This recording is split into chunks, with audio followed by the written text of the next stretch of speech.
Show ഈ media studies notes തന്ന ടീച്ചറെ സമ്മതിക്കണം. സത്യം, ഇത് വായിച്ചിട്ട് തലയിലെ കിളി മുഴുവൻ പറന്നുപോയി.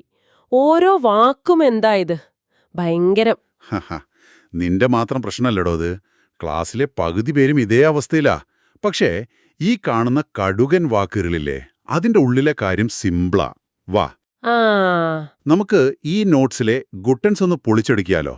ഈ മീഡിയക്കാരില്ലേ, അവര് നമ്മളെ എങ്ങനെയാ ഈ പരുവപ്പെടുത്തുന്നതെന്ന് ഒരു ചായ കുടിക്കുന്ന ലാഘവത്തോടെ സംസാരിക്കാം. ഓഹോ, നിങ്ങൾക്കും കേൾക്കാണ്ടോ ഇത്? ഇത് എത്ര എളുപ്പമാക്കാൻ പറ്റുമെന്ന് നോക്കാം നമുക്ക്. ആഹാ, അടിപൊളി. അപ്പൊ ശരി, ക്യാൻറ്റീനിലെ പൊറോട്ടയും ബീഫും പോലെ ഈ നോട്ട്സ് നമുക്ക് ഡീകോഡ് ചെയ്യാം. അപ്പോ മിഷൻ മീഡിയ ഡീകോഡിംഗ് സ്റ്റാർട്ട് ചെയ്യാം അല്ലേ? ആ. പറ, ഈ നോട്ട്സ് അനുസരിച്ച് മീഡിയയുടെ പ്രധാന പണി എന്തൊക്കെയാ? വെറുതെ സിനിമ കാണിക്കലും വാർത്ത പറയലും മാത്രമാണോ? അല്ല, നോട്ട്സിൽ പറയുന്നത് വെച്ചാല് ഒരു 5 പ്രധാന റോഡുകളുണ്ട്. ഒന്ന്, ലോകത്തെന്ത് നടക്കുന്നുവെന്ന് നമ്മളെ അറിയിക്കുക, ഇൻഫോം ചെയ്യുക. Okay, informs. 2, പുതിയ കാര്യങ്ങൾ പഠിപ്പിക്കുക, എഡ്യൂക്കേറ്റ്സ്, വല്ല ഡോക്യുമെന്ററിയോ മറ്റോ പോലെ. 3, നമ്മളെ രസിപ്പിക്കുക, എന്റർടൈൻസ്. അത് പിന്നെ cinema, sports, comedy show, reels എന്തും വരാം.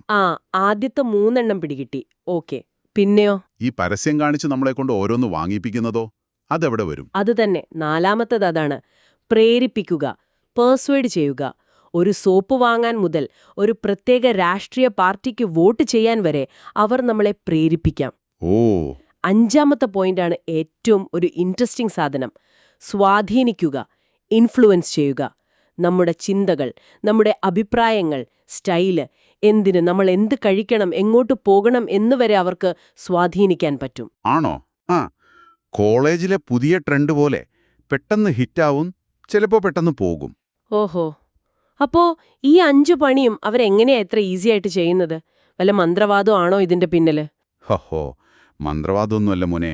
പച്ച മലയാളത്തിൽ പറഞ്ഞാലേ വാക്കുകൾ കൊണ്ടുള്ള കളിയാ, ലാംഗ്വേജ്. ഈ നോട്ട്സിലൊരു വാക്കുണ്ട്, മീഡിയ സന്ദേശങ്ങളുടെ ന്യൂക്ലിയസ് ഭാഷയാണെന്ന്. ന്യൂക്ലിയസോ? ഞാനിപ്പോ ബയോളജി ക്ലാസ്സിലാണോ ഇരിക്കുന്നത്? അതെന്തുവാ? കോശത്തിന്റെ നടുക്കുള്ള ആ സാധനമല്ലേ ഈ ന്യൂക്ലിയസ്? അതും മീഡിയയും തമ്മിൽ എന്താ ബന്ധം? ശരിക്കും കൺഫ്യൂഷനായല്ലോ. ഹഹ, അല്ലേടോ, ആറ്റം ബോംബിന്റെ ന്യൂക്ലിയസ് അല്ലേ ഇത്? കാതൽ, കേന്ദ്രം, ജീവൻ എന്നൊക്കെ പറയില്ലേ, ആ ഒരു അർത്ഥത്തില്. മീഡിയ പറയുന്നതിൻ്റെ എല്ലാം ജീവനാടി ഈ ഭാഷയാണ്. അവർ ഉപയോഗിക്കുന്ന വാക്കുകൾ, പറയുന്ന സ്റ്റൈല്, ടോൺ, അതിനനുസരിച്ച് നമ്മൾ കാര്യങ്ങൾ മനസ്സിലാക്കുന്ന രീതി തന്നെ മാറും. ആഹാ, അപ്പോ വാക്കുകളാണ് മെയിൻ വില്ലൻ അല്ലേ? ഹീറോ. സംഭവം കൊള്ളാലോ. ഈ പരിപാടിക്ക് നോട്ട്സിൽ എന്തോ ഒരു പേര് കണ്ടല്ലോ. ഫ്രെയിമിംഗ്. അതെന്താ സംഭവം? ഫോട്ടോ ഫ്രെയിം ചെയ്യുന്ന പോലെയോ? ഏതാണ്ട് അത് തന്നെ. നമ്മളൊരു ഫോട്ടോ ഫ്രെയിം ചെയ്യുമ്പോൾ ആ ഫ്രെയിമിനുള്ളിലുള്ള കാര്യങ്ങളല്ലേ ശ്രദ്ധിക്കൂ, പുറത്തുള്ളത് കാണില്ലല്ലോ. അതുപോലെ മീഡിയ ഒരു വാർത്തയോ സംഭവമോ അവതരിപ്പിക്കുമ്പോൾ അവർ എന്തു പറയുന്നു, എന്തു പറയുന്നില്ല, ഏതൊക്കെ വാക്കുകൾ ഉപയോഗിക്കുന്നു എന്നതിലൂടെ ആ സംഭവത്തിന് ഒരു ചട്ടക്കൂടുണ്ടാക്കുകയാണ്. ഒരു ഫ്രെയിം. ഒരേ കാര്യത്തിന് പല ഫ്രെയിം ഉണ്ടാക്കാം. ഒരു ഉദാഹരണം വേണം മാഷേ, ഉദാഹരണം. എന്നാലേ ഈ തലയിൽ ശരിക്ക് കേറൂ. സിമ്പിൾ. നമ്മുടെ കോളേജിൽ തന്നെ നോക്ക്. ഫീസ് കൂട്ടിയതിന് സ്റ്റുഡൻസ് സമരം ചെയ്തുവെന്ന് വയ്ക്ക്. ഓക്കെ. ഒരു പത്രം ചിലപ്പോൾ എഴുതും, വിദ്യാർത്ഥികളുടെ ന്യായമായ ആവശ്യങ്ങൾക്ക് വേണ്ടിയുള്ള സമാധാനപരമായ പ്രതിഷേധം. വേറൊരു ചാനൽ ചിലപ്പോൾ പറയും, കോളേജിൽ വിദ്യാർത്ഥികളുടെ അഴിഞ്ഞാട്ടം, പഠിപ്പ് മുടക്കി കലാപം എന്ന്. സംഭവം ഒന്നുവേണ്യാ അല്ലേ? ശരിയാണ്. പക്ഷെ ആദ്യത്തെ ഫ്രെയിം കേൾക്കുമ്പോൾ നമുക്ക് വിദ്യാർത്ഥികളോടൊരു സഹതാപം തോന്നും. ശരിയാണ്. രണ്ടാമത്തത് കേൾക്കുമ്പോഴോ ദേഷ്യം വരും, ചിലപ്പോൾ പേടി തോന്നും. കണ്ടോ ഫ്രെയിമിന്റെ ശക്തി? ശരിയാണല്ലോ. ഇത് ക്ലാസ്സിലെ ഗ്രൂപ്പ് അസൈൻമെന്റ് ചെയ്യുമ്പോഴുമില്ലേ, ഞാൻ ചെയ്ത ഭാഗം ആഹാ ബ്രില്യൻറ്റ് വർക്ക്, നീ ചെയ്തത് ഏകദേശം ഒപ്പിച്ചു, വേറൊരാൾ ചെയ്തത് അയ്യോ മൊത്തം കൊളമാക്കി. അവസാനം നോക്കുമ്പോൾ എല്ലാം ഒരേ റിപ്പോർട്ട്, എല്ലാം ഫ്രെയിമിംഗ് അല്ലേ? അത് കലക്കി. എക്സാക്ട്ലി. ഈ ഫ്രെയിമിങ്ങിന്റെ കൂടെ വരുന്ന വേറൊരു സംഭവമാണ് ലോഡഡ് ലാംഗ്വേജ്. Loaded language. അതായത് കേൾക്കുമ്പോഴേ നമ്മുടെ ഉള്ളിൽ ഭയങ്കര ഇമോഷൻസ് ഉണ്ടാക്കുന്ന വാക്കുകൾ. ചിലപ്പോൾ നല്ലതാകാം, ചിലപ്പോൾ ഭയങ്കര മോശം ഫീൽ ഉണ്ടാക്കുന്നതാവാം. ലോഡഡ്. തോക്കില് വെടിമരുന്ന് നിറച്ച പോലെയാണോ? അത്ര പവറുണ്ടോ വാക്കുകൾക്ക്? പിന്നില്ലാതെ. ഒന്ന് ആലോചിച്ചു നോക്കിയേ. ഒരാളെ തീവ്രവാദി എന്ന് വിളിക്കുന്നതും അതേ ആളെ തന്നെ വിപ്ലവകാരി അല്ലെങ്കിൽ സ്വാതന്ത്ര്യസമര സേനാനിയെന്ന് വേറൊരാള് വിളിക്കുന്നതും. ആ ചെയ്യുന്ന പ്രവൃത്തി ചിലപ്പോൾ ഒന്നായിരിക്കാം, പക്ഷെ ഉപയോഗിക്കുന്ന ആ ഒരൊറ്റ വാക്ക് കാരണം നമ്മുടെ മനസ്സിലെ ചിത്രം മൊത്തം മാറും. ഒന്ന് കേൾക്കുമ്പോൾ പേടി, വെറുപ്പ്, മറ്റേത് കേൾക്കുമ്പോൾ ചിലപ്പോൾ ആരാധന വരെ തോന്നും. ഹോ ഇത് കൊള്ളാം സത്യം. കോളേജ് ഇലക്ഷൻ സമയത്ത് എതിർ പാനലിലെ പിള്ളേരെ പറ്റി ഓരോരുത്തർ അടിച്ചിറക്കുന്ന പോസ്റ്ററിലെ വാക്കുകൾ ഓർത്തുപോയി ഞാൻ. നാടിന്റെ നന്മ, ജനകീയ മുഖം, അപ്പുറത്ത് ജനദ്രോഹി, വർഗീയവാദി. ഹോ എല്ലാം ഈ ലോഡഡ് വാക്കുകളുടെ കളിയാണല്ലേ. എക്സാക്ട്ലി, അത് തന്നെ. അതുപോലെ വേറൊരു ടെക്നിക്കാണ് സ്പിൻ. ക്രിക്കറ്റിലെ സ്പിൻ ബൗളിംഗ് ഓർമ്മയില്ലേ? ആ. കറക്കി കുത്തി വീഴ്ത്തുന്നത്. അതുതന്നെ. കാര്യങ്ങൾ നമുക്ക് വേണ്ട രീതിയിൽ കറക്കി തിരിച്ചവതരിപ്പിക്കുക. ഒരു സംഭവത്തിലെ നെഗറ്റീവ് വശങ്ങൾ അങ്ങ് കുറച്ചു കാണിക്കുക, പോസിറ്റീവ് വശങ്ങൾ പെരുപ്പിച്ച് കാണിക്കുക. രാഷ്ട്രീയക്കാരും കമ്പനികളുമൊക്കെ ഇത് സ്ഥിരം ഉപയോഗിക്കും. സ്പിൻ, അതായത് ഇപ്പോ എക്സാം പേപ്പർ കിട്ടുമ്പോൾ മാർക്ക് കുറഞ്ഞ വിഷയത്തെക്കുറിച്ച് വീട്ടിലധികം പറയാതെ കൂടുതൽ കിട്ടിയതിനെക്കുറിച്ച് ഭയങ്കര വാചാലനാകുന്നത് പോലെയാണോ? ഹഹ, ഏതാണ്ട് ഒരുമാതിരി അങ്ങനെയൊക്കെ തന്നെ. പിന്നെ നോട്ട്സിൽ പറയുന്നൊരു വാക്ക് കേട്ടാൽ ചിലപ്പോൾ ചിരി വരും. യൂഫെമിസം. യൂഫെമിസമോ? അതെന്തോ അത്? നാ കുളുക്കുന്ന പേരാണല്ലോ. ഇതിന്റെ അർത്ഥം എന്താ? വല്ല നല്ല മലയാളം വാക്കുണ്ടോ ഇതിന്? കഷ്ടപ്പെട്ട് പറയണ്ടേ? നല്ല മലയാളം. ശരിക്കും മംഗളഭാഷണം എന്നൊക്കെ പറയാം. പക്ഷേ ഈ വാക്കാണ് കൂടുതൽ പോപ്പുലർ. സിമ്പിളായി പറഞ്ഞാൽ പരിക്കൻ സത്യങ്ങളെ സോപ്പിട്ട് പറയുക, അല്ലെങ്കിൽ കുറച്ചുകൂടി മാന്യമായ വാക്കുകൾ ഉപയോഗിക്കുക. കേൾക്കുമ്പോൾ ഒരു സുഖമൊക്കെ തോന്നും, പക്ഷെ ഉള്ളിലെ കാര്യം ചിലപ്പോൾ പരിക്കനായിരിക്കും. ഒരു തരം പൂപൂശൽ പരിപാടി. ഓ, സോപ്പിടൽ. മനസ്സിലായി. ഉദാഹരണം പറ. ഉദാഹരണത്തിന്, യുദ്ധത്തിൽ സാധാരണക്കാർ മരിക്കുന്നതിനെ, സിവിലിയൻ ഡെത്ത്സ്, അതിനെ മീഡിയ റിപ്പോർട്ട് ചെയ്യുന്നത് ചിലപ്പോൾ പാർശ്വഫലമായ നാശനഷ്ടം, അതായത് കൊലാറ്ററൽ ഡാമേജ് എന്നായിരിക്കാം. ആ, കേട്ടിട്ടുണ്ട്. കേൾക്കുമ്പോഴെന്തോ നിസ്സാര സംഭവം പോലെ തോന്നുമല്ലേ? അതുപോലെ ജോലിയിൽ നിന്ന് പിരിച്ചുവിടുന്നതിനെ, ഫയേർഡ്, അതിനെ കമ്പനി റീസ്ട്രക്ചർ ചെയ്യുന്നതിന്റെ ഭാഗമായി പിരിഞ്ഞുപോയി, അല്ലെങ്കിൽ ലെറ്റ് ഗോ എന്നൊക്കെ പറയും. കുറച്ചുകൂടി സോഫ്റ്റ് ആക്കും. ഹോ, സംഭവം കൊള്ളാം. അപ്പൊ ഞാൻ ഇനി പരീക്ഷയ്ക്ക് തോറ്റാൽ ഞാൻ തോറ്റതല്ല, എന്റെ അറിവ് അടുത്ത ലെവലിലേക്ക് അപ്ഗ്രേഡ് ചെയ്യാനുള്ള ഒരു തയ്യാറെടുപ്പിലാണ് എന്ന് പറയാം. യൂഫെമിസം. അടിപൊളി. അത് നീയായിട്ടുണ്ടാക്കിയ യൂഫമിസം. പക്ഷേ പോയിന്റ് മനസ്സിലായല്ലോ. സത്യം മറച്ചുവെക്കാനോ അല്ലെങ്കിൽ അതിന്റെ തീവ്രത കുറയ്ക്കാനോ മീഡിയ ഉപയോഗിക്കുന്നൊരു തന്ത്രം. മനസ്സിലായി. വേറെന്തൊക്കെയുണ്ട് ഈ ഭാഷാപരമായ തട്ടിപ്പുകൾ? ടെക്നിക്കുകൾ. അടുത്തത് മെറ്റഫറുകളും അനലോഗികളും, അതായത് ഉപമകൾ. മനസ്സിലാക്കാൻ ബുദ്ധിമുട്ടുള്ള കാര്യങ്ങളെ നമുക്ക് എളുപ്പം മനസ്സിലാവുന്ന പരിചിതമായ കാര്യങ്ങളുമായി താരതമ്യം ചെയ്യുന്നത്. ആ, അതെങ്ങനെയാ മീഡിയ ഉപയോഗിക്കുന്നത്? വല്ല ഉദാഹരണവും? ഇപ്പോ രാജ്യത്തിന്റെ സാമ്പത്തിക പ്രശ്നങ്ങളെക്കുറിച്ച് പറയുമ്പോൾ അതൊരു വീട്ടിലെ വരവ് ചെലവ് കണക്ക് പോലെയാണെന്ന് പറയാം. ആ, ശരിയാണ്. കടം വാങ്ങുന്നത് വീട്ടിലേക്ക് കടം വാങ്ങുന്നത് പോലെയാണെന്നൊക്കെ. സാധാരണക്കാർക്ക് പെട്ടെന്ന് ഇതാണല്ലേ കാര്യം എന്ന് തോന്നും. അതുപോലെ സോഷ്യൽ മീഡിയയിലെ ഫേക്ക് ന്യൂസ് പടരുന്നത് ഒരു വൈറസ് പോലെയാണെന്ന് പറയാം. ആ, അത് കൊള്ളാം. പെട്ടെന്ന് കണക്ട് ചെയ്യാൻ പറ്റും, സിമ്പിളാവും. പക്ഷേ അവിടെ ഒരു ട്രാപ്പുണ്ട്. ഈ വീട്ടിലെ ബഡ്ജറ്റ് ഉദാഹരണം തന്നെ നോക്ക്. ഒരു രാജ്യത്തിന്റെ സമ്പദ്വ്യവസ്ഥ അത്ര സിമ്പിളാണോ? അല്ല. ഒരു വീടിന്റെ കണക്ക് പോലെയല്ലല്ലോ ഒരു രാജ്യത്തിന്റെ കാര്യം. അതിന് ഒരുപാട് വേറെ തലങ്ങളുണ്ട്. അന്താരാഷ്ട്ര വ്യാപാരം, നാണയപ്പെരുപ്പം, തൊഴിലില്ലായ്മ, അങ്ങനെ പലതും. പക്ഷേ ഈ വീടിലെ ബഡ്ജറ്റ് എന്ന് കേൾക്കുമ്പോൾ നമ്മൾ ആ കോംപ്ലക്സിറ്റി ഒന്നും ഓർക്കില്ല. എല്ലാം വളരെ ലളിതമാണെന്ന് തോന്നിപ്പോകും. ശരിയാണ്. നമ്മൾ ആ ഉപമയിൽ അങ്ങ് സ്റ്റക്കാവും, മറ്റേ ആനയെ കാണാതെ വാലി പിടിക്കുന്ന പോലെ. അതെ, അതുകൊണ്ട് മെറ്റഫറുകൾ കേൾക്കുമ്പോഴും ശ്രദ്ധിക്കണം. ഇനി വേറൊരു പ്രധാനപ്പെട്ട പരിപാടിയാണ് അജണ്ട സെറ്റിംഗ്. അജണ്ട സെറ്റിംഗോ? അതെന്താ? മീറ്റിംഗിന്റെ അജണ്ട പോലെയാണോ? ഏതാണ്ടതെ. മീഡിയ ഏതൊക്കെ വിഷയങ്ങളാണ് നമ്മൾ ചർച്ച ചെയ്യേണ്ടത്, ഏതൊക്കെയാണ് പ്രധാനപ്പെട്ടതെന്ന് തീരുമാനിക്കുന്നതിനെയാണ് അജണ്ട സെറ്റിംഗ് എന്ന് പറയുന്നത്. അവർ തുടർച്ചയായി ചില വാർത്തകൾക്ക് വലിയ കവറേജ് കൊടുക്കും. അപ്പം നമ്മൾ വിചാരിക്കും, അതാണ് ലോകത്തിലെ ഏറ്റവും വലിയ പ്രശ്നമെന്ന്. ബാക്കിയുള്ള ഒരുപാട് വിഷയങ്ങളൊന്നും നമ്മൾ ശ്രദ്ധിക്കാതെ പോകും. ഓ, അതാണല്ലേ. ചില സമയത്ത് ഒരു പ്രത്യേക വിഷയം മാത്രം ടിവിയിലും പത്രത്തിലും സോഷ്യൽ മീഡിയയിലും ഒക്കെ ഇങ്ങനെ നിറഞ്ഞു നിൽക്കുന്നത്. ഇലക്ഷൻ സമയത്താണെങ്കിൽ പിന്നെ പറയേ വേണ്ട. നാട്ടിലെ ബാക്കി ഒരു പ്രശ്നങ്ങളും ആരും ഓർക്കില്ല. അല്ലെങ്കിൽ വല്ല സെലിബ്രിറ്റി കല്യാണമോ ഡിവോഴ്സോ. അതെ, മീഡിയ തീരുമാനിക്കുകയാണ് ഇതാണ് ഇപ്പോഴത്തെ ഹോട്ട് ടോപ്പിക്, ഇതിനെക്കുറിച്ച് സംസാരിക്കുക. ഇതിന്റെ കൂടെ വരുന്ന ഒന്നാണ് ആവർത്തനം, റെപ്പറ്റേഷൻ. ആവർത്തനം. ഒരു കാര്യം വീണ്ടും വീണ്ടും വീണ്ടും കേൾക്കുമ്പോൾ നമുക്കത് പതിയെ ശരിയാണെന്ന് തോന്നിത്തുടങ്ങും. അല്ലെങ്കിൽ അറ്റ്ലീസ്റ്റ് നമ്മൾ അതിനെപ്പറ്റി കൂടുതൽ ചിന്തിക്കാതെയാകും. അതൊരു ഫാക്റ്റ് പോലെ തോന്നും. ആ ശരിയാണ്.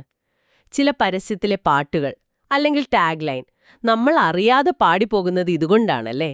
അല്ലെങ്കിൽ ചില രാഷ്ട്രീയ മുദ്രാവാക്യങ്ങൾ തലയിൽ കയറി അങ്ങ് ഇരിപ്പുറപ്പിക്കും. തലയിൽ കയറി ഇരിപ്പുറപ്പിക്കും. തലയിൽ കയറി ഇരിപ്പുറപ്പിക്കും. മതിയടാ, ആവർത്തിച്ച് ബോറടിപ്പിക്കാതെ. പോയിന്റ് കിട്ടിയിനി. നമ്മൾ ജീവിക്കുന്ന ഈ ഡിജിറ്റൽ യുഗത്തിലെ ചില പ്രത്യേക കളികൾ നോക്കാം. സോഷ്യൽ മീഡിയയുടെ കാലമാണല്ലോ ഇത്. ആ പറ. ഇൻസ്റ്റഗ്രാമിലെയും വാട്സാപ്പിലെയും കളികൾ. എന്തൊക്കെയാണ് അവിടെ നടക്കുന്നത്? ഒന്ന് സെലക്റ്റീവ് എക്സ്പോഷർ. Selective exposure? ആ അതായത് നമ്മൾ നമുക്കിഷ്ടമുള്ള കാര്യങ്ങൾ മാത്രം കാണാനും കേൾക്കാനും ശ്രമിക്കുന്നത്. നമ്മുടെ അഭിപ്രായത്തോട് യോജിക്കുന്ന പേജുകൾ മാത്രം ഫോളോ ചെയ്യുക. ഇഷ്ടമില്ലാത്തവരെ അൺഫോളോ ചെയ്യുക, ബ്ലോക്ക് ചെയ്യുക. അത് നമ്മളെല്ലാരും ചെയ്യുന്നതല്ലേ? ഇഷ്ടമില്ലാത്ത ചാനൽ മാറ്റുന്നത് പോലെ. അതിലിപ്പോ എന്താ പ്രശ്നം? പ്രശ്നമുണ്ട്. കാരണം അത് നമ്മളെ കൊണ്ടെത്തിക്കുന്നത് എക്കോ ചേംബർ അല്ലെങ്കിൽ ഫിൽറ്റർ ബബിൾ എന്ന അവസ്ഥയിലേക്കാണ്. Echo chamber, filter bubble. നമ്മളെപ്പോഴും കേൾക്കുന്നത് നമ്മുടെ അഭിപ്രായങ്ങൾ തന്നെയാവുമ്പോൾ, അതിൻ്റെ പ്രതിധ്വനികൾ മാത്രം കേൾക്കുമ്പോൾ നമ്മൾ വിചാരിക്കും ലോകം മുഴുവൻ അങ്ങനെയാണെന്ന്. വേറെ അഭിപ്രായങ്ങളുള്ള കാര്യം പോലും നമ്മൾ അറിയില്ല. നമ്മളൊരു പ്രതിധ്വനി മുറിയിലെ അല്ലെങ്കിൽ ഒരു കുമിളക്കുള്ളിലെ പെട്ട പോലെയാവും. ഓ അതാണല്ലേ സംഭവം. എന്റെ യൂട്യൂബ് ഫീഡിൽ എപ്പോഴും ഒരേ തരം പാട്ടുകളും സിനിമാ ക്ലിപ്പുകളും മാത്രം വരുന്നത്. ഞാൻ വിചാരിച്ചു യൂട്യൂബിന് എന്നെ ഭയങ്കര ഇഷ്ടാണെന്ന്. അപ്പോൾ ഞാനൊരു കുമിളക്കുള്ളിലാണല്ലേ. ഭീകരം തന്നെ. ഒരു തരത്തിൽ അതെ. ഈ അൽഗോരിതങ്ങളില്ലേ, അവരെ നമ്മളെ അങ്ങനെയുള്ള ബബിളുകളിൽ ലോക്ക് ചെയ്യാൻ ശ്രമിക്കും. ഇത് സമൂഹത്തിൽ വലിയ പ്രശ്നം ഉണ്ടാക്കുന്നത്. ധ്രുവീകരണം, പോളറൈസേഷൻ. ഞാൻ പറയുന്നത് മാത്രം ശരി, മറ്റവൻ പറയുന്നത് ശുദ്ധ മണ്ടത്തരം എന്ന ചിന്ത വരും. ഫ്രണ്ട്സിനിടയിൽ പോലും ഇത് കാണാം, രാഷ്ട്രീയ കാര്യങ്ങളിലൊക്കെ. ശരിയാണ്. ഈ ബബിള് പൊട്ടിക്കാൻ വല്ല വഴിയുണ്ടോ? അതോ ഇതിനുള്ളിൽ തന്നെ ജീവിക്കണോ? ബോധപൂർവം ശ്രമിക്കണം. വ്യത്യസ്ത അഭിപ്രായങ്ങൾ കേൾക്കാനും വായിക്കാനും തയ്യാറാകണം. നമ്മളോട് വിയോജിക്കുന്നവരുടെ ആർഗ്യുമെന്റ്സ് എന്താണെന്ന് മനസ്സിലാക്കാൻ ശ്രമിക്കണം. അതാണ് ഒരു വഴി. ഇനി സോഷ്യൽ മീഡിയയുടെ വേറൊരു ശക്തിയാണ് വൈകാരിക ആകർഷണം, ഇമോഷണൽ അപ്പീൽ. നമ്മുടെ വികാരങ്ങളെ, ദേഷ്യം, സങ്കടം, പേടി, സന്തോഷം പെട്ടെന്ന് സ്റ്റിമുലേറ്റ് ചെയ്യാനുള്ള കഴിവ്. ലോജിക്കിനേക്കാൾ വേഗത്തിൽ ഇമോഷൻസിൽ പിടിക്കും മീഡിയ. അത് ശരിയാ. കണ്ണിൽ ചോരയില്ലാത്ത ക്രൂരതയുടെ ഒരു വീഡിയോ അല്ലെങ്കിൽ ഭയങ്കര സങ്കടം വരുന്ന ഒരാളുടെ കഥ, ഇതൊക്കെ കണ്ടാൽ നമ്മൾ അപ്പോൾ ഷെയർ ചെയ്യും, കമന്റ് ചെയ്യും. കാര്യം ശരിയാണോ തെറ്റാണോ എന്ന് പോലും ചിലപ്പോൾ നോക്കില്ല. ഇമോഷണലായി പോവും. അതെ, യുക്തിയേക്കാൾ വികാരത്തിന് പ്രാധാന്യം കിട്ടും പലപ്പോഴും. പിന്നെ സോഷ്യൽ മീഡിയയിലെ ഭാഷ തന്നെ നോക്ക്, ഭയങ്കര ഇൻഫോർമൽ അല്ലേ? ഹാഷ്ടാഗ്, ഇമോജികൾ, അതൊക്കെ ഇപ്പോൾ സാധാരണ സംഭാഷണത്തിൽ പോലുമില്ലേ? പിന്നല്ലാതെ. ഹാഷ്ടാഗ് ഒരു സംഭവം തന്നെയല്ലേ. Hashtag foodie, hashtag travel goals, hashtag exam tension. ഞാൻ ഈയിടെ കണ്ട ഒരു കിഡു ഹാഷ്ടാഗ്, ചായ അടിസ്ഥാനപ്പെടുത്തൽ കമ്മിറ്റി. എന്തരോ എന്തോ. പക്ഷേ ഹാഷ്ടാഗ് വെറും തമാശയല്ല കേട്ടോ. ഒരു വിഷയത്തെക്കുറിച്ചുള്ള പോസ്റ്റുകളെല്ലാം ഒരിടത്ത് കിട്ടാൻ അത് സഹായിക്കും. ഓർഗനൈസ് ചെയ്യാൻ. വലിയ സാമൂഹിക മുന്നേറ്റങ്ങൾക്ക് വരെ ഹാഷ്ടാഗുകൾ കാരണമായിട്ടുണ്ട്. Hashtag me too, hashtag save Lakshadweep പോലെ. ശരിയാണ്. അതുപോലെ ഇമോജികൾ നമ്മുടെ വികാരങ്ങൾ എളുപ്പത്തിൽ പ്രകടിപ്പിക്കാൻ അത് സഹായിക്കുന്നു. ശരിയാണ്. പിന്നെ ഈ ലൈക്കും കമന്റും ഷെയറും ഒക്കെ നമ്മളും ഒരു തരത്തിൽ മീഡിയയുടെ ഭാഗമാവുകയാണ് അപ്പോ. അതെ, അതാണ് ഡിജിറ്റൽ മീഡിയയുടെ ഒരു പ്രധാന സ്വഭാവം. ഇന്ററാക്റ്റീവാണ്. പണ്ട് നമ്മൾ റേഡിയോ കേൾക്കുകയോ പത്രം വായിക്കുകയോ TV കാണുകയോ മാത്രമായിരുന്നു, വെറും റിസീവേഴ്സ്. ഇപ്പോൾ അങ്ങനെയല്ല. നമ്മൾ പ്രതികരിക്കുന്നു, കണ്ടന്റ് ഷെയർ ചെയ്യുന്നു, നമ്മൾ സ്വന്തമായി വീഡിയോ ഉണ്ടാക്കുന്നു, പോസ്റ്റ് ഇടുന്നു. അപ്പോൾ ഈ കണ്ടന്റ് ഉണ്ടാക്കുന്ന ആള് പ്രൊഡ്യൂസർ, കാണുന്ന ആള് കൺസ്യൂമർ തമ്മിലുള്ള ലൈൻ വളരെ നേർത്തതായി. നമ്മളും ഒരു തരത്തിൽ മീഡിയ പ്രവർത്തകരായി. കൊള്ളാം. അപ്പോൾ നമ്മളും ഈ കളിയിലെ പ്ലേയേഴ്സാണ്, വെറും കാഴ്ചക്കാരല്ല. ഇൻട്രസ്റ്റിംഗ്. ഇനി നോട്ട്സിൽ എന്താ ബാക്കിയുള്ളേ? തീർന്നോ? ഇല്ലില്ല, ഒരു പ്രധാന ഭാഗമുണ്ട്. അവതരണത്തിനുള്ള എഴുത്ത്. Writing for performance. Writing for performance അതെന്താ? അതായത് വെറുതെ വായിക്കാനുള്ള എഴുത്തല്ല, കേൾക്കാനും കാണാനും സ്റ്റേജിൽ അവതരിപ്പിക്കാനുമൊക്കെയുള്ള എഴുത്ത്. നാടകം, സിനിമ, ഈ നമ്മൾ സംസാരിക്കുന്നത് പോലും ഒരു തരത്തിൽ ആ ഗണത്തിൽപ്പെടുത്താം. അതെങ്ങനെ വ്യത്യാസപ്പെട്ടിരിക്കുന്നു? നമ്മൾ എഴുതുന്ന ഒരു എസ്സേ പോലെയല്ലേ അതും? അല്ല, വ്യത്യാസമുണ്ട്. ഇവിടെ വാക്കുകൾ മാത്രം പോരാ, അത് എങ്ങനെ പറയുന്നു, ഡെലിവറി, അത് ഭയങ്കര പ്രധാനമാണ്. ശബ്ദത്തിലെ ഏറ്റയിറക്കങ്ങൾ, വോയിസ് മോഡുലേഷൻ, ആ സംസാരിക്കുന്ന വേഗത, എവിടെ നിർത്തുന്നു, പോസുകൾ, എന്ത് വികാരത്തോടെ പറയുന്നു, ഇമോഷൻ, ഇതെല്ലാം അർത്ഥത്തെ ഒരുപാട് മാറ്റും. ഇപ്പോൾ ഞാൻ ഈ നോട്ട്സിലെ ഒരു വരി വെറുതെ വായിക്കാം.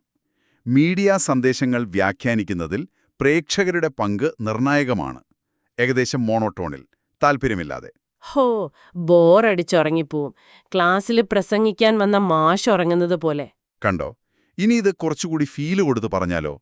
മീഡിയ സന്ദേശങ്ങൾ, അത് വ്യാഖ്യാനിക്കുന്നതിൽ പ്രേക്ഷകരായ നമ്മുടെ പങ്ക്, അത് നിർണായകമാണ്. കുറച്ചുകൂടി നാടകീയമായി ഊന്നൽ നൽകി പറയുന്നു. രണ്ടും തമ്മിൽ വ്യത്യാസമില്ലേ? ഉണ്ട്, നല്ല വ്യത്യാസമുണ്ട്. എഴുതിയ വാക്കുകൾ ഒന്നു തന്നെ, പക്ഷേ അവതരണം മാറിയപ്പോൾ അതിന്റെ ഫീല് മാറി. ഇനിയിപ്പോൾ സ്റ്റേജിൽ കാണുമ്പോൾ അഭിനേതാക്കളുടെ മുഖഭാവം, ചലനങ്ങൾ ഒക്കെ ഇതിന്റെ കൂടെ വരും. അതൊക്കെ ഈ പെർഫോമൻസിന്റെ ഭാഗമാണ്. ശരിയാണ്. കോളേജിലെ ഡിബേറ്റിനും പ്രസന്റേഷനുമൊക്കെ ഇത് ഭയങ്കര പ്രധാനമാണല്ലോ. കണ്ടന്റ് മാത്രം പോരാ, എങ്ങനെ പറയുന്നു എന്നതും വലിയ കാര്യമാണ്. അതെ. അപ്പോ ഇത്രയും കാര്യങ്ങൾ നമ്മൾ ഈ നോട്ട്സിൽ നിന്ന് വലിച്ചെടുത്തു അല്ലേ? ഫ്രെയിമിംഗ്, ലോഡഡ് വാക്കുകൾ, spin, euphemism, agenda setting, echo chamber, performance writing. തലപെരുക്കുന്നുണ്ടോ ഇപ്പോഴും? കുറച്ചൊക്കെ, എന്നാലും കുഴപ്പമില്ല. കാര്യങ്ങൾ കുറച്ചുകൂടി ക്ലിയറായി. എന്നാലും ഇതിനെയൊക്കെ എങ്ങനെ നമ്മൾ പ്രതിരോധിക്കും? നമ്മൾ എപ്പോഴും മീഡിയയുടെ വലയിൽ വീഴാനാണോ വിധി? രക്ഷപ്പെടാൻ പറ്റില്ലേ? അവിടെയാണ് ഈ നോട്ട്സിലെ ഏറ്റവും പ്രധാനപ്പെട്ട അവസാനത്തെ പോയിന്റ് വരുന്നത്. വിമർശനാത്മക ചിന്ത, critical thinking. Critical thinking. Media തരുന്നതെന്തും കണ്ണുമടച്ച് വിശ്വസിക്കാതിരിക്കുക. ചോദ്യം ചെയ്യുക, ഈ വാർത്തയുടെ ഉറവിടമേതാണ്? ആര് പറയുന്നു? അവർക്ക് എന്തെങ്കിലും പ്രത്യേക താൽപ്പര്യമുണ്ടോ ഈ പറയുന്നതിൽ? ഇത് ഒരു പ്രത്യേക രീതിയിൽ ഫ്രെയിം ചെയ്തിട്ടുണ്ടോ? ഇതിന് വേറെ ആംഗിളുകൾ ഉണ്ടാകുമോ? ഇങ്ങനെ സ്വയം ചോദിച്ചു പഠിക്കണം. അപ്പോ ഈ നമ്മളിപ്പോ ഇത്രയും നേരം ഇരുന്ന് പറഞ്ഞ കാര്യങ്ങളൊക്കെ ഞങ്ങൾ അപ്പടി വിശ്വസിക്കണോ? നീയും ഒരു തരത്തിൽ ഫ്രെയിം ചെയ്യല്ലേ ഈ നോട്ട്സ്? ചിരിക്കുന്നു. നല്ല ചോദ്യം. ഞാൻ ഈ നോട്ട്സ് 2-3 തവണ വായിച്ച് എനിക്ക് മനസ്സിലായ രീതിയിലാണ് പറയുന്നത്. എന്റെ ഒരു ഫ്രെയിം ഇതിലുണ്ടാവാം. നിങ്ങൾക്ക് വേണമെങ്കിൽ എന്നെയും ചോദ്യം ചെയ്യാം. അതാണ് ക്രിട്ടിക്കൽ തിങ്കിങ്. ഒരു കാര്യം പലയിടത്തു നിന്ന് നോക്കുക, പല ആംഗിളിൽ ചിന്തിക്കുക, എന്നിട്ട് സ്വന്തമായി ആലോചിച്ചൊരു തീരുമാനത്തിലെത്തുക. അല്ലാതെ വാട്സാപ്പ് യൂണിവേഴ്സിറ്റിയിൽ നിന്ന് കിട്ടുന്നതെല്ലാം കണ്ണുമടച്ച് ഫോർവേഡ് ചെയ്യുകയല്ല വേണ്ടത്. ശരി മാഷേ, മനസ്സിലായി. അപ്പോ ചുരുക്കി പറഞ്ഞാൽ മീഡിയയെ കണ്ണടച്ച് വിശ്വസിക്കരുത്, അവരുടെ ഭാഷ ശ്രദ്ധിക്കണം, നമ്മൾ കാണുന്നത് ഒരു ബബിളിന്റെ ഉള്ളിൽ നിന്നാണോ എന്നിടയ്ക്കൊന്ന് സ്വയം ചിന്തിക്കണം. സംസാരിച്ചതിന്റെ ഒരു രത്ന ചുരുക്കം അതാണ്. മീഡിയ എന്ത് തന്നാലും അതൊരു അരിപ്പയിലൂടെ ഒന്ന് കടത്തിവിടണം. അവർ ഉപയോഗിക്കുന്ന വാക്കുകൾ, അവർ ഫോക്കസ് ചെയ്യുന്ന കാര്യങ്ങൾ, അവരുടെ ടോൺ എല്ലാം ശ്രദ്ധിക്കുക. കാരണം ഭാഷയ്ക്ക് നമ്മളെ ഒരുമിപ്പിക്കാനും അകറ്റാനും ചിരിപ്പിക്കാനും ചിന്തിപ്പിക്കാനും കഴിയും. അത് നല്ലതിനും ചീത്തയ്ക്കും ഉപയോഗിക്കാം. അതെ. അപ്പോ ഇത് കേട്ടോണ്ടിരിക്കുന്ന നിങ്ങള് ഇനിയൊരു വാർത്ത കാണുമ്പോഴോ സോഷ്യൽ മീഡിയ സ്ക്രോൾ ചെയ്യുമ്പോഴോ ഈ ഫ്രെയിമിങ്ങും ലോഡഡ് വേർഡ്സും സ്പിന്നുമൊക്കെ ഒന്ന് തെരഞ്ഞു നോക്ക്. ചിലപ്പോ നല്ല കോമഡിയായിരിക്കും കാണുന്നത്. തീർച്ചയായും. അപ്പോ ഈ ചർച്ച കേട്ടോണ്ടിരുന്ന നിങ്ങൾക്ക് ആലോചിക്കാൻ അവിടെ ചെറിയ ചോദ്യം കൂടി തരാം. ഓ, പിന്നെയും ചോദ്യോ? ദൈവമേ, ഈ പരീക്ഷ കഴിഞ്ഞതാണല്ലോ. ഹാഹാ, ഇത് പരീക്ഷയ്ക്കല്ല, വെറുതെ ചിന്തിക്കാം. നമ്മളീ കാണുന്ന ഡിജിറ്റൽ ലോകമല്ലേ, നമ്മുടെ ഇഷ്ടങ്ങൾക്കനുസരിച്ച് അൽഗോരിതം അറേഞ്ച് ചെയ്തു തരുന്ന ഈ ഫീഡുകൾ, ഈ ഫിൽട്ടർ ബബിളിനകത്തുള്ള കാഴ്ചകൾ മാത്രമാണോ യഥാർത്ഥ ലോകം? അമ്മ അറിയാത്ത, കാണാത്ത എന്തെല്ലാം കാര്യങ്ങൾ, കാഴ്ചപ്പാടുകൾ ഇതിന് പുറത്തുണ്ടാകാം. അതിനെക്കുറിച്ചൊക്കെ നമ്മൾ എങ്ങനെ അറിയും? അതോ ഈ ബബിളിൽ തന്നെ ജീവിച്ചാ മതിയോ? ഹോ, ചിന്തിക്കേണ്ട ചോദ്യം തന്നെ ശരിക്കും. ഇതിന്റെ ഉത്തരം തേടി അടുത്ത സെമസ്റ്ററിലെ നോട്ട്സ് വരെ പോകേണ്ടി വരുമോ എന്തോ. എന്തായാലും എന്റെ തല പുകഞ്ഞു. ചായ കുടിക്കാൻ പോയ കാര്യം മറന്നു. വാ, ക്യാൻറ്റീനിൽ പോകാം. അല്ലെങ്കിൽ ഞാൻ ഇവിടെ ഇരുന്ന് ഉറങ്ങിപ്പോകും. അത് തന്നെ ബെസ്റ്റ്. വാ, പോകാം.